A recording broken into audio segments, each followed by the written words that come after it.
السلام علی من لا نبی بعد معزز و مکرم سامعین، کروڑا بار شکر ہے اس پروردگار عالم کا کہ جس نے آج ہمیں جمعۃ المبارک کی ان بابرکت ساعتوں میں اپنے در پر آ کر سجدہ ریز ہونے کی عظیم سعادت نصیب فرمائی۔ انسان دنیا میں جب جیتا ہے نا، انسان کی زندگی کے لیے مکمل اور حقیقی زندگی دنیا کی جو ہے، اس کے لیے انسان کو غذا کی ضرورت ہوتی ہے۔ اور یاد رکھیں کہ غذا کے بغیر انسان کا جینا ناممکن ہے۔ ایک تو ہوتی ہے کہ غذا عام طور پہ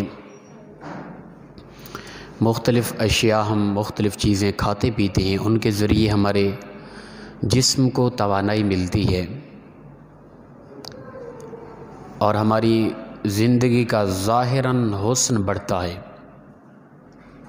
مختلف کھانے ہیں، مختلف چیزیں ہیں جن سے جسم میں قوت پیدا ہوتی ہے اور انسان کو جسمانی لحاظ سے طاقتور ہوتا ہے اور ظاہراً زندگی انسان کی بہتر محسوس ہوتی ہے۔ یہ انسان کی ظاہری زندگی غذا جسم کے لیے، جینے کے لیے ہم نے سمجھا ہے کہ محض کھانے پینے سے اچھی غذائیت ہو انسان کے پاس تو انسان کی جسم کے لحاظ سے انسان کی فٹنس ہو تو انسان کی زندگی کمال کی ہے۔ حالانکہ دراصل انسان کی یہ محض ظاہری غذا نہ تھی، ایک باطنی غذا بھی تھی جسے ہم بھول چکے، اور حقیقت انسانیت کی غذا ایک باطنی غذا ہے۔ وہ کیا ہے؟ وہ اللہ کا ذکر ہے، عبادات ہے، تسبیح و تحلیلات ہے، وہ 5 وقت کی نماز ہے۔ عام طور پہ آپ نے قرآن پاک کے اندر کئی جگہ پہ پڑھا ہوگا کہ جہاں پر نماز کا ذکر ہے ساتھ ہی زکوٰۃ کا ذکر آ رہا ہوتا ہے، ملا ہوا یہ ذکر اکثر ملتا ہے۔ وَأَقِيمُوا الصَّلَاةَ وَآتُوا الزَّكَاةَ، نماز قائم کرو، زکوٰۃ ادا کرو۔ یہ 2 عمل مختلف ہیں، ایک جملے میں 2 عمل کئی مرتبہ قرآن پاک کے اندر ان کا تذکرہ ملتا ہے۔ اس کی وجہ کیا ہے؟ حالانکہ اس میں غور کریں نا تو نماز اور زکوٰۃ دونوں ظاہراً متضاد نظر آتے ہیں، ٹھیک ہے نا؟ وہ اس طرح کہ جب ہم نماز پڑھتے ہیں نا، نماز کیا چیز ہے؟ ایک عمل ہے، جسم کو حرکت دینی پڑتی ہے۔ وضو کرنا ہے، گھر سے چل کے آنا ہے مسجد تک، قیام کرنا ہے، تکبیر ہے، قیام ہے، رکوع ہے، سجود ہے، جسم کو حرکت ملتی ہے۔ اور جب جسم متحرک ہوتا ہے تو جسم کو غذائیت کی ضرورت ہوتی ہے۔ اگر اس حوالے سے دیکھیں تو نماز ایک ایسا عمل ہے جس کے کرنے سے انسان کو کھانے پینے کی ضرورت پڑتی ہے، ٹھیک ہے نا؟ اور اسی طرح زکوٰۃ فی نفسی ایک مال ہے، زکوٰۃ فی نفسی ایک کھانے کی اشیاء ہیں۔ ایک عمل ایسا ہے کہ جس کے کرنے سے بھوک لگتی ہے، ایک عمل ایسا ہے کہ جو بھوک مٹا رہا ہے۔ وَأَقِيمُوا الصَّلَاةَ وَآتُوا الزَّكَاةَ، نماز قائم کرو، زکوٰۃ ادا کرو۔ 2 عمل ظاہراً متضاد، ٹھیک ہے نا؟ عمل کر نماز پڑھنے سے انسان کا جسم متحرک ہو رہا ہے، حرکت کر رہا ہے، اٹھنا بیٹھنا، قیام قرات، رکوع سجود وغیرہ وغیرہ، تو ان سے انسان کا جسم متحرک ہو رہا ہے، بھوک لگتی ہے۔ زکوٰۃ فی نفسی ایک ایسی چیز ہے کہ جو بھوک مٹاتی ہے۔ تو ظاہراً دونوں عمل متضاد مخالف نظر آ رہے ہیں، لیکن کئی مرتبہ اللہ نے ان دونوں اعمال کو ایک جگہ ذکر فرما دیا، وَأَقِيمُوا الصَّلَاةَ وَآتُوا الزَّكَاةَ۔ حالانکہ متضاد لگ رہے ہیں، ہماری عقل تو کہتی ہے متضاد ہیں، انہیں جدا جدا ان کا ذکر ہونا چاہیے تھا، لیکن دراصل حقیقت یہ ہے کہ دونوں عمل جو ہیں یہ متضاد نہیں، مترادف ہیں، ایک ہی عمل ہے دونوں۔ وہ اس طرح نماز جو ہے نا، جب ہم نماز اپنا جو زکوٰۃ ہے یہ انسان کے جسم کی غذا ہے، لیکن جو نماز ہے یہ انسان کی روح کی غذا ہے۔ تو پروردگار نے پورے انسان کی مکمل غذائیت کا ذکر فرمایا، وَأَقِیمُوا الصَّلَاةَ وَآتُوا الزَّکَاةَ، پہلے نماز کا ذکر، اس لیے حقیقت انسان یہ جسم نہیں ہے نا۔ جب انسان مر جاتا ہے، جسم مر جاتا ہے جب انسان تب بھی زندہ ہوتا ہے، جسم جب خاک میں مل جاتا ہے انسان تب بھی زندہ ہوتا ہے، جب جسم نہ تھا انسان تب بھی تھا۔ قرآن پاک کے اندر واضح عالم ارواح کے اندر یہ انسان بول رہا تھا، پروردگار نے کہا قالوا بلا الست بربکم، کیا میں تیرا رب نہیں ہوں؟ تو تمام روحیں تمام انسان بولے قالوا بلا، کیوں نہیں، تو ہمارا رب ہے۔ تو جسم نہ تھا تب بھی انسان تھا، جسم نہیں ہوگا تب بھی انسان ہوگا، جسم نہ تھا تب بھی انسان بولتا بھی تھا، کلام سنتا بھی تھا، کلام کرتا بھی تھا۔ جب جسم نہیں ہوگا تب بھی انسان کلام کرے گا بھی، کلام سنے گا بھی۔ تو پتہ چلا کہ اس جسم کے بغیر بھی انسان ہے، لیکن اس جسم کی غذائیت کیا ہے؟ ظاہری مال، کھانا پینا وغیرہ وغیرہ۔ اس جسم کو زندہ رکھنے کے لیے اور انسان کی انسانیت کو زندہ رکھنے کے لیے، حقیقت کو زندہ رکھنے کے لیے وہ انسان کے لیے نماز ہے۔ اب ہم نے، میں اور آپ اس طرف متوجہ ہوں، دیکھیں کہ ہم نے اپنی روح کی غذا کے لیے کتنا کوشش کی اور جسم کی غذا کے لیے کتنا کوشش کی۔ صبح سے شام تک ہر وقت حتی الامکان کوشش ہوتی ہے معلومات جمع ہو، ظاہری جسم کی غذا کے لیے ہم کوشش۔ اگر ایک انسان کروڑہ پتی بن گیا نا تب بھی اس کا پیٹ نہیں بھرتا، اور کوشش ہوتی ہے کہ اور کچھ مال جمع ہو جائے، اور کچھ مال۔ چھوٹا سا پیٹ ہے یار، انسان صبح 2 روٹیاں بمشکل، دوپہر کو شام کو بمشکل 2 روٹیاں، کتنا کھایا جاتا ہے؟ کیا کریں گے اس قدر جمع کر کے؟ کاش کہ جو لالچ ہمارے اندر جسم کی غذا کے حاصل کرنے کے لیے ہے، کاش کہ روح کی غذا حاصل کرنے کے لیے وہ لالچ ہوتی، ہم کمال کے لوگ ہوتے۔ اور روح کی غذا کیا ہے؟ وہ اللہ کا ذکر ہے، الا بذکر اللہ تطمئن القلوب، فرمایا خبردار سن لو، اللہ کے ذکر سے ہی حقیقی اطمینان تمہیں حاصل ہوگا۔ تمہارے پاس مال ہے، گاڑی ہے، دولت ہے، بڑی بڑی عمارات ہیں، عیش و عشرت ہے، ظاہر عزت ہے، آرام و سکون نہیں ہوگا۔ ظاہری مزے اڑا سکتے ہیں ہم لوگ ان اشیاء کے ذریعے، جسم کو ایک ذائقہ تو محسوس کرا سکتے ہیں مختلف اشیاء کا، لیکن حقیقی اطمینان ان چیزوں کے اندر اللہ کی عزت کی قسم نہیں ہے، یاد رکھیں۔ حقیقی اطمینان سکون کس میں؟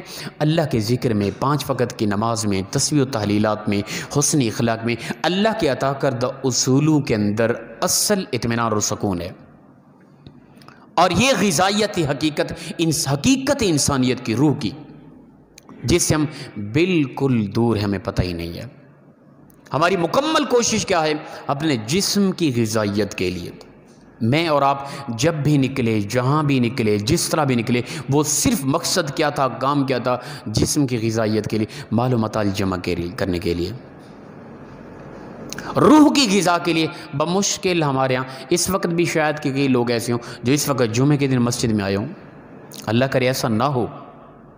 اگر ایسا ہے وہ نماز گھر میں بھی نہیں پڑھتے، مسجد میں نہیں آتے، وہ محض آج جمعے کے لیے آئے، تو وہ خود سوچیں کہ وہ کیا کر رہے ہیں اپنی زندگی، اپنی حقیقی انسانیت کے ساتھ کیا کر رہے ہیں۔ اچھا یاد رکھیں کہ جس طرح ہے نا کہ ہم ظاہری غذا جسم کی استعمال کرنا چھوڑ دیں، پانی پینا چھوڑ دیں، بالکل ہی کھانا کھانا چھوڑ دیں، کچھ بھی نہ کھائیں نہ پئیں، تو کیا انسان زندہ رہے گا؟ نہیں، انسان مر جائے گا، ظاہری یہ جسم تڑپ تڑپ کے مر جائے گا۔ جب یہ جسم ظاہری غذا سے، جسم زندہ ظاہری غذا کے علاوہ نہیں رہ سکتا، مردہ ہو جاتا ہے، تو پھر حقیقت انسانیت، روحانیت، انسان کی روح، اندر جو انسان ہے حقیقی، وہ بغیر غذا کے کب زندہ رہ سکتا ہے؟ جس طرح کہ حدیث مبارکہ کے الفاظ ہیں، اللہ کے پیارے محبوب صلی اللہ علیہ وسلم فرماتے ہیں مفہوم حدیث کہ جب انسان کوئی گناہ کرتا ہے، گناہ سے مراد کوئی بھی گناہ ہے، وہ نماز نہ پڑھنا ہے، اللہ کا ذکر نہ کرنا، وہ حسن اخلاص سے دور رہنا، قریبی ہمسایوں کے حقوق کو پامال کرنا وغیرہ وغیرہ جو بھی ہے، اس کے علاوہ ہٹ کر شراب پینا ہے، سود کھانا ہے، اپنا ظلم و ستم کرنا ہے، جو بھی گناہ ہے، جب بھی انسان کوئی گناہ کرتا ہے نا، اس کے دل پر سیاہ نقطہ پیدا ہوتا ہے۔ وہ انسان کی انسانیت کو مارنے کا ایک بنیادی ذریعہ ہے۔ وہ انسانیت مرنا شروع ہو جاتی ہے۔ اگر اللہ کے نبی صلی اللہ علیہ وسلم فرماتے ہیں کہ انسان اگر باز آ جائے، گناہ جو کیا اس سے توبہ کر لے، وہ گناہ کیا؟ مثال کے طور پہ ایک نماز رہ گئی، نماز نہ پڑھی، اب اسے سوچ آ گئی، اس کے اندر کچھ حیا پیدا ہو گیا، اسے شرم آ گئی اپنے رب سے، اب اس نے نماز شروع کر دی، تو وہ جو ایک نماز نہ پڑھنے سے ایک نقطہ پیدا ہوا تھا نا، وہ نقطہ مٹ جاتا ہے، پھر پورا دل اندر انسان کے نور بھر جاتا ہے، پھر حقیقت انسانیت زندہ ہو جاتی ہے اور اس کو اصل اطمینان اور سکون مل جاتا ہے۔ اگر انسان بے نمازی رہا، نماز چھوڑتا رہا، حتیٰ کہ نماز چھوڑتے چھوڑتے وقت آتا ہے وہ پورا دل سیاہ، یا بد اخلاقی کے لحاظ سے ظلم و ستم کرتے کرتے، یا شراب کے لحاظ سے شراب نوشی کرتے کرتے، یا سود کے حوالے سے سود کھاتے کھاتے، سود کا کاروبار کرتے کرتے وہ دل سیاہ ہوتے ہوتے مکمل دل سیاہ ہو جاتا ہے۔ پھر وہ دل سیاہ اس حد تک ہو جاتا ہے کہ اندر کی انسانیت کو وہ غذا جو ملنی تھی اللہ کے ذکر و اذکار کی، حسن اخلاق کی، پیار محبت کی، نماز کی وغیرہ وغیرہ، وہ سب ختم ہو جاتی ہے۔ وہ ملنا جب اندر کی ختم ہو جاتی ہے، حقیقت انسانیت اندر مردہ ہو جاتی ہے۔ پھر وہ ڈھانچہ تو چل رہا ہوتا ہے، وہ انسان کا جسم تو جی رہا ہوتا ہے، وہ انسان ظاہراً زندہ تو نظر آ رہا ہوتا ہے، حقیقت انسانیت مردہ ہو چکی ہوتی ہے، انسان مر چکا ہوتا ہے۔ پھر اس کے اندر کوئی حیا نام کی چیز، اس کے اندر حسن اخلاق نام کی چیز، اس کے اندر کوئی خشیت الہی نام کی چیز، بالکل کچھ بھی نہیں ہوتا، ختم ہو جاتا ہے وہ انسان۔ تو لہٰذا ہم اگر کوشش کرتے ہیں ظاہری جسم کی غذا کے لیے، تو کبھی کوشش اپنی حقیقی، اپنی روحانیت کی غذا کے لیے بھی کر لیں، انسانیت کو زندہ کرنے کی بھی کبھی کوشش کر لیں۔ تو لہٰذا انسان کی روحانیت کی غذا کی بہترین غذائیت 5 وقت کی نماز ہے، یہ نہ چھوڑیں۔ خود بھی کوشش کریں، اپنی نسلوں کو اس طرف، اگر جوان بیٹا ہے گھر کے اندر، میرے ہاں گھر کے اندر جوان بیٹا نماز نہیں پڑھتا نا، پھر تف ہے مجھ پہ، کیوں نہیں پڑھتا وہ؟ ہاں میں مجبور ہو گیا، بھئی حضرت مانتی نہیں اولاد، کیوں نہیں مانتی؟ کس نے بنیادی تربیت کی تھی؟ میں پوچھتا ہوں بھئی، بنیادی تربیت کرنے والا میں ہی تھا، اولاد کو یہ سوچ کس نے دی کہ ماں باپ کی نافرمانی یہ تو بالکل حرام ہے اور انسان جہنم کا ایندھن بنتا ہے جب ماں باپ کی نافرمانی کرتا ہے؟ تو پتہ چلا کہ ہماری بنیادی تربیت میں کوتاہی ہو گئی ہم سے، اولاد نہیں مان رہی، اولاد نافرمان ہو چکی ہے، یہ بھی بہت بڑی خطا ہم سے ہو چکی ہے، جس کی سزا ہمیں زندگی میں مل رہی ہے اولاد کی نافرمانی کی شکل میں۔ تو لہٰذا آج بھی وقت ہے، پھر کنٹرول کریں اور کوشش کریں اور کوشش کریں، وقت آئے گا، ممکنہ صورت ہے نظام بدل جائے، ممکنہ صورت ہے زندگی میں حسن پیدا ہو جائے، ممکنہ صورت ہے میری اور آپ کی اولاد بہترین انسان بن جائے۔ بنیادی طور پہ ہم نے سوچ یہ دینی ہوتی ہے، بیٹا تو نے ڈاکٹر بننا ہے، بیٹا تو نے انجینئر بننا ہے، بیٹا تو نے پروفیسر بننا ہے، تو نے ایک بہترین سیاستدان بننا ہے۔ ارے کاش کہ ہمارے اندر یہ سوچ ہوتی، بنیادی طور پہ ہم اولاد کو یہ سمجھاتے، بیٹا تو نے پہلے انسان بننا ہے۔ ظاہری ڈھانچہ تو زندہ تھا، حقیقت انسانیت مردہ کر بیٹھے ہم، پھر اداس ہیں، پریشان ہیں، اولاد بدتمیز ہے، بے نمازی ہے، شراب پیتی ہے، فلاں فلاں عجیب لوگوں کے ساتھ دوستانہ ماحول ہے، اولاد نافرمان ہو گئی، سامنے بولتی ہے، کرخت لے جائے، بدتمیزی کرتی ہے۔ دراصل ہم نے اپنی تربیت میں کوتاہی کی، بہت بڑی غلطی کر بیٹھے، اب دعا ہی کر سکتے ہیں، اس کے علاوہ تو کوئی حل نہیں ہے۔ تو لہٰذا اگر اولاد چھوٹی ہے ان کی تربیت ایسی کریں، انہیں سمجھائیں باپ کیا ہوتا ہے، شریعت کیا کہتی ہے، ماں کیا ہوتی ہے، شریعت کیا کہتی ہے، قریبی ہمسایوں کا کیا حقوق ہیں، شریعت کیا کہتی ہے، نماز کیا ہوتی ہے، اللہ کا ذکر و اذکار کیا ہوتا ہے، حسن اخلاق کیا ہوتا ہے، یہ ساری چیزیں بچپن میں ان کے دماغ میں، ان کے جسم میں جب ہم راسخ کر دیں گے، آنے والے وقت میں جب اولاد بڑی ہوگی نا، وہ ہمارے قدم بھی چومے گی، 5 وقت کی نمازی بھی ہوگی، ممکنہ صورت ہے کہ ہماری اولاد منبر و محراب کی وارث بن جائے، یہ ممکنہ صورت ہے۔ آج وقت ہے ہم تربیت کریں، اپنے نظام کو بدلیں۔ نماز یاد رکھیں کہ انسان کی روحانیت کی غذا کی بہترین غذائیت ہے۔ حدیث مبارکہ کے اندر آتا ہے قیامت کا دن ہوگا، 3 طرح کے گروہ سامنے آئیں گے اور وہ کمال کے گروہ ہوں گے، 3 طرح کے طبقے آئیں گے۔ ایک طبقہ ایسا ہوگا کہ اچھا کچھ ساتھی بار بار کہتے ہیں کہ حضرت کبھی کبھار اردو سے ہٹ کے اپنی زبان میں سرائکی میں یا پنجابی میں، سرائکی بھی ہماری کوئی اتنا مشکل نہیں ہے، اس میں بھی ہم گفتگو کر سکتے ہیں، باقی ایک وہ لہجہ عجیب طرح کا ہمیں ذاتی طور پہ ہماری زبان عجیب طرح کا لہجہ محسوس ہوتا ہے۔ اس تو علاوہ ਪੰਜਾਬੀ ਦੇ ਵਿੱਚ ਵੀ ਗੱਲਬਾਤ ਹੋ ਸਕਦੀ ਹੈ। ਆਮ ਤੌਰ 'ਤੇ ਗੁਫ਼ਤਗੂ ਸਾਡੀ ਪੰਜਾਬੀ ਦੇ ਵਿੱਚ ਹੁੰਦੀ ਰਹਿੰਦੀ ਹੈ। ਬਹਰਹਾਲ ਮਾਸ਼ਰੇ ਦੇ ਵਿੱਚ ਜਿਹੜੀ ਚੀਜ਼ ਨਜ਼ਰ ਆ ਰਹੀ ਹੈ ਨਾ ਕਿ ਆਪਣਾ ਬੰਦਾ ਸੰਜੀਦਾ ਅੰਦਾਜ਼ ਸੰਜੀਦਾ ਗੁਫ਼ਤਗੂ ਉਰਦੂ ਵਿੱਚ ਮਹਿਸੂਸ ਕੀਤੀ ਜਾਂਦੀ ਹੈ। ਇਸ ਬਿਨਾਂ 'ਤੇ ਜ਼ਿਆਦਾਤਰ ਉਰਦੂ ਦੇ ਵਿੱਚ ਗੁਫ਼ਤਗੂ ਜ਼ਿਆਦਾ ਜ਼ੁਬਾਨ 'ਤੇ ਵੀ ਇੱਕ ਅਸਰ ਜਿਹਾ ਮਹਿਸੂਸ ਹੁੰਦੇ ਅਤੇ ਇਸ ਬਿਨਾਂ 'ਤੇ ਜ਼ਿਆਦਾ ਉਰਦੂ ਵਿੱਚ ਗੁਫ਼ਤਗੂ ਕੀਤੀ ਜਾਂਦੀ ਹੈ। ਬਹਰਹਾਲ کوشش کرنی ہے کسی ٹائم اپنی زبان یا سرائکی یا پنجابی یہ گفتگو بندہ کر ونجے۔ حدیث پاک دے وچ آندے کہ نبی اکرم صلی اللہ تعالیٰ علیہ وآلہ وسلم نے فرمایا کہ ان بچے کو خاموش کرا رہے ہو تو این نوازش ہوتی، ان بچوں کو بالکل یا تو سائڈ تے بٹھا دو گی نہیں۔ قیامت دے رہی ترے طبقے ایسے حسن کہ جڑے ساری امت دے سامنے پیش کیتے وسن۔ انہیں جو پہلا طبقہ اس طرح دا ہو سی کہ وہ آسی جیڑ لے تو انہیں دے چہرے ستارے دی طرح چمک دے ودے ہو سن۔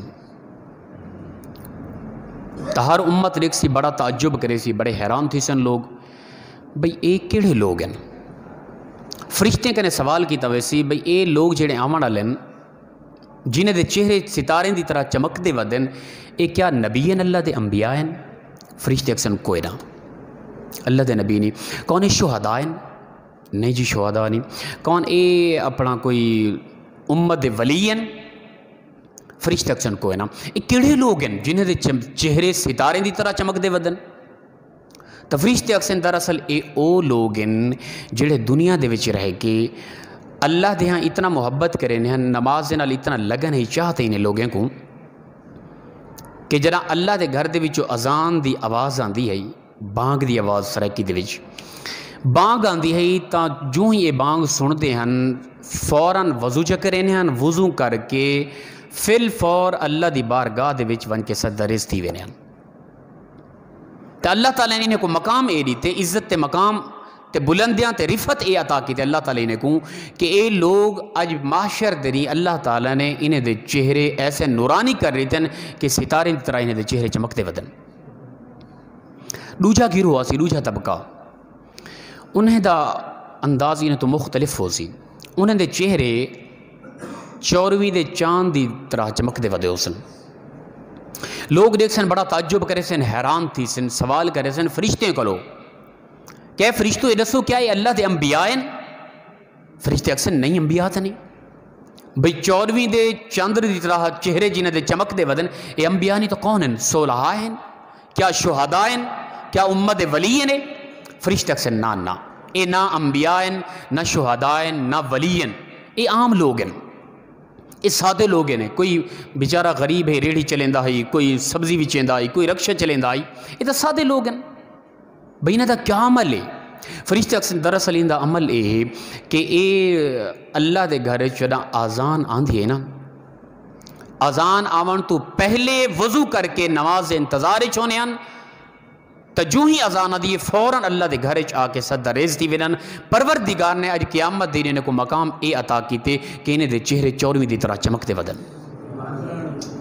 لوگ بڑے حیران تھی سن اور فخر کہے سن، اور اونوے لی ساری طرح دے او سادہ لوگ بیچارے نماز تو دور رہنا لے، غفلت دی نندر سمنا لے، سارے لوگ اسا بڑے اداس تھی سو، بڑے پریشان تھی سو وقت کہ افسوس کہ کاش کے ایسا لوگ بھی ایمیں کروں ہا کہ جنہیں اللہ دے گھر تو آواز آندی، صدا آندی، اذان دی، کاش کے فل فور اساں بھی وضو کر کے اللہ دی بارگاہ جھک ونجو ہا۔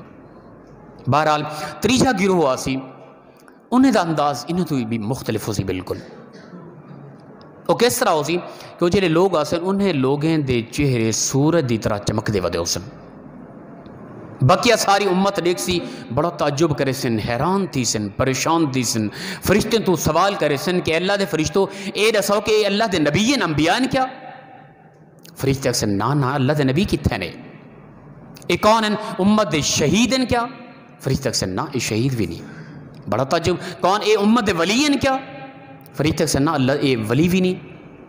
اے کیڑے لوگ ہیں اس قدر نورانی چہرے، چمکدے چہرے، انہیں دے اپنا سورج دی طرح نورانی چہرے، یہ کون لوگ ہیں؟ انہیں دا کوئی تعارف تک کرایا بنے؟ فرشتے اکثر دراصل یہ بھی سادہ لوگ ہیں، یہ عام لوگ ہیں، نہ یہ نبی ہیں، نہ یہ ولی ہیں، نہ امت شہداء ہیں، یہ او لوگ ہیں کہ اللہ دے گھر دے وچوں بانگ آون تو پہلے یہ لوگ وضو کر کے مسجد دے وچ پہنچ چکے ہونے ہیں. اللہ تعالیٰ نے انہیں کو مقام تے عزت عطا کی کہ قیامت دے دن اج انہیں دے چہرے سورج دی طرح چمکتے ہوئے نظر آندے پھر. تو لہٰذا اساں کوشش کروں کم از کم یہ بھی کمال ہو سی کہ اساں پہلے طبقے چ ونجوں. جرا پہلا طبقہ سی نا قیامت والی مار پہلا طبقہ جنہیں دے چہرے ستارے دی طرح چمک دے ودوزن کاش کہ اساں انہیں لوگیں شامل ہو ویندے کہ اللہ دی گھر تو جدہ آزان دی آواز آویا فل فور وضو کر کے مسجد داخل ہو ویندے تو کمال ہو ونیا. غفلت بالکل دنیا دے ہرس وسے غرق ہیں سن لوگ. پتہ ہی نہیں دین اسلام دا, پتہ نہیں نماز دا, مسجداں ویرانن برائیں تے اڈے آباد تھے پن بالکل ہی. تو خدا واسطے اسیں ہی طرف متوجہ تھیوں ای پاس دیکھوں سارے نسلہ جوان طبقہ جتنا بھی جوان بیٹن کتنا جوان 5 وقت نمازی. اصل ذاتی طور تے میری اور تواڈی کتنا کوشش ہے کہ سارے جوان طبقہ 5 وقت نمازی ہو ونجے. ہن جمعے دے وقت آن تو پہلے اساں لوگیں کتنا کوشش کی تھی کہ کچھ لوگیں کو کچھ جوانے کو نماز دی تلقین کروں آنکھوں چا. ذاتی طور تے ساری کوشش یہی ہوندی ہے کہ این فرضاں دے وقت اساں مسجد پہنچنا ہو دے. تو خدا واسطے این طرف متوجہ تھیں اساں ظاہری جسم دی غذا واسطے سارا کچھ کرنے ہیں. سویرے تو شام تک محنت ہوندی ہے ساری بس جسم دی غذا واسطے کچھ مال و متاع جمع تھی ونے. اگرچہ بہت زیادہ مال پہلے دولت جمع ہوئے ان دے باوجود ہی ساری یہی کوشش ہوندی ہے لیکن اپنا جسم اپنا روحانی غذا واسطے بالکل ہی ساری قوم پیشتے پوری امت پیشتے. تو خدا واسطے اسیں طرف متوجہ تھیوں. اللہ تعالیٰ سے سارے کو عملی توفیق عطا فرماوے. وآخر دعوانا الحمدللہ.